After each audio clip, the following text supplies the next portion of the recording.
საქართველოს პრემიერ-მინისტრი სამკერვალო ქარხნის შეზღუდული პასუხისმგებლობის საწარმო მილერისა და კომპანიის თანამშრომლებს შეხვდა. ნიკა გილაურმა ქვეყანაში 2010 წელს განხორციელებულ რეფორმებზე, წარმატებებსა და ეკონომიკის სფეროში არსებულ გამოწვევებზე ისაუბრა. პრემიერ-მინისტრის განცხადებით ქვეყნის მთავარ პრობლემად კვლავ უმუშევრობა და პროდუქტებზე ფასების ზრდა რჩება. არსებული საკითხების გადაჭრის პირველ გზად კი გილაურმა კერძო სექტორის განვითარება დაასახელა. პრემიერმა არსებული ვითარების მიუხედავად მსოფლიო ბანკის კვლევა გაიხსენა, რომლის თანახმადაც 175 ქვეყანას შორის საქართველოს ბიზნეს გარემოს გამარტივებისათვის პირველ რეფორმატორ ქვეყნად სახელდება. მსოფლიო ბანკმა გააკეთა ძალიან მნიშვნელოვანი კვლევა 5 წლის განმავლობაში.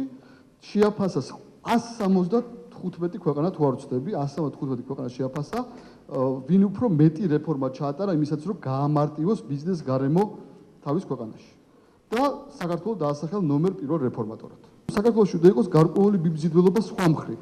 უნდა იყოს უფრო მარტივი საგადასახადო სისტემა, რომელიც აწყობს ბიზნესმენს. უნდა იყოს უფრო ნაკლები მთავრობის ჩარევა, რომელიც აწყობს ბიზნესმენს. უნდა იყოს მინიმალური ნოლი კორუფცია, რომელიც ასევე აწყობს ბიზნესმენს, რომ მინიმალური ნოლი კორუფცია იყოს. იმიტომ რომ ის სხვანაირად საქართველოში არ ჩამოვა. რატომ უნდა ირჩიოს მას საქართველოს, აი ამაზე უნდა დავფიქრდეთ. და სწორედ აი ეს იყო ჩვენი მიზანი ბოლო წლების განმავლობაში, ყველა კანონმდებლობას, ყველა რეგულაციას ჩვენ შევხედეთ აი ამ კუთხით. მძღოლები, დაფის მძღოლები, რომლებიც უმუშევარი დარჩა ახლა. მათ შორის ჩემ მეუღლეც. რისი მძღოლები უკაცრავად? დაფი ავტობუსები რო იყო დიდები. აი მათ ოჯახებს რა ეშვალება. ძალიან მარტივ გამოსავალს გეუბნებით. ჩვენ გვაქვს ძალიან კარგი პროგრამები ახლა ახალ პროფესიულ სასწავლებლებში. სადაც გადამზადება ხდება ძალიან ბევრი ადამიანის. უფასოდ. იქიდან რეალურად გამომსული თითქმის უდიდესი რაოდენობა ადამიანების პოულობენ ძალიან მარტივად სამსახურს.